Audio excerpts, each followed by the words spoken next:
Bonjour, je m'appelle Marie-Soleil Cordeau. Je suis coach spécialiste du bien-être amoureux. J'accompagne les femmes qui vivent une rupture et qui veulent arrêter de souffrir, éliminer leurs pensées et leurs émotions négatives afin de retrouver leur joie de vivre, leur énergie et leur confiance en elles-mêmes. Pour plus de détails, je vous invite à aller visiter mon site internet mariesoleilcordeau.com.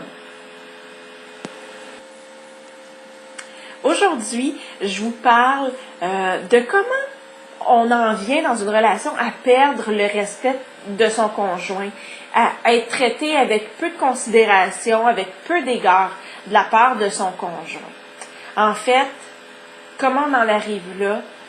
La réponse est vraiment simple. C'est une question d'estime de soi, d'amour de soi, de respect de soi.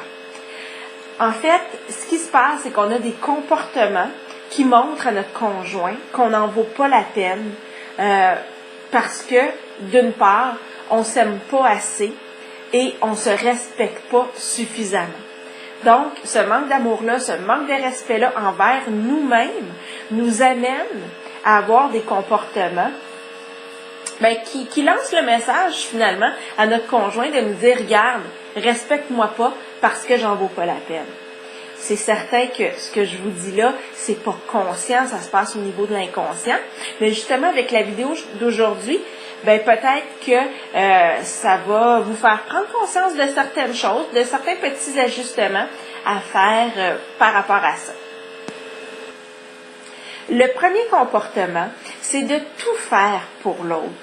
Vous savez, on pense que quand on aime vraiment quelqu'un, qu'on est prêt à tout faire pour cette personne-là, à tout lui donner.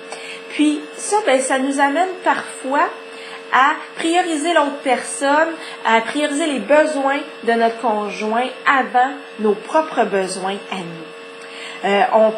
nous.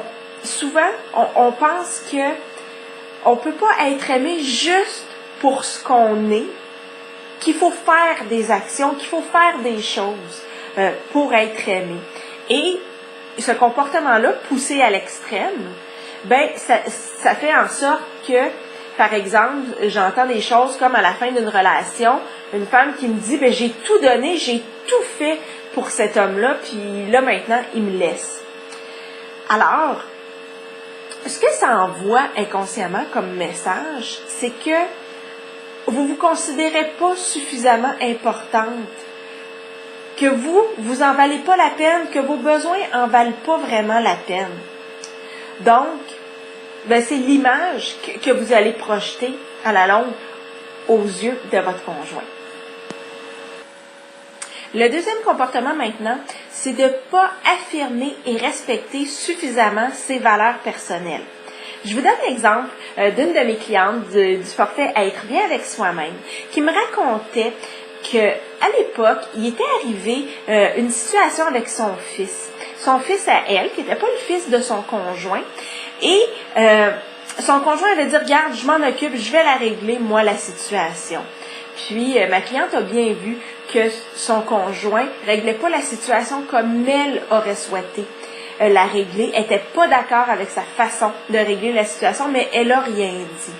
Finalement, la situation a été très mal gérée, ça a eu des conséquences. 1 an plus tard, elle est séparée, elle n'est plus avec lui. Même situation se reproduit avec son fils. Cette fois, elle a la chance de la régler selon ses valeurs et ses convictions. Et le résultat a été beaucoup plus positif. Donc, quand vous affirmez pas suffisamment vos valeurs, quand vous les respectez pas vous-même, quand vous êtes prête à les tasser pour éviter le conflit, éviter la chicane, éviter de vous opposer à l'autre, vous envoyez le message que vos valeurs, vous y croyez pas vraiment, qu'elles sont pas importantes, donc que vous les respectez pas vous-même. Alors vous dites, en fait, c'est comme si vous disiez à votre conjoint, c'est correct, tu peux respecter pas mes valeurs parce que moi-même je les respecte pas. Et souvent, à long terme, c'est ça qui va arriver. Votre conjoint respectera plus vos valeurs, respectera plus qui vous êtes à cause du message inconscient que vous avez envoyé. Le troisième comportement dont je veux vous parler aujourd'hui, c'est de permettre à notre conjoint de nous dénigrer. Je me rappelle, en fait, mes relations amoureuses n'ont pas été un grand succès là, dans le passé. Par contre, je suis toujours tombée sur des hommes assez respectueux, sauf une fois où j'ai vraiment eu affaire à quelqu'un de très particulier. Et là, je veux pas dire de gros mots, donc je vais me contenter de dire quelqu'un de très particulier et qui me dénigrait beaucoup. Mais par contre, à ce moment-là, j'avais beaucoup travaillé mon estime de moi et j'étais très consciente de la dynamique qui se passait. Puis de toute façon, c'était pas une relation que j'envisageais à long terme. C'était quelque chose pour moi qui était passager.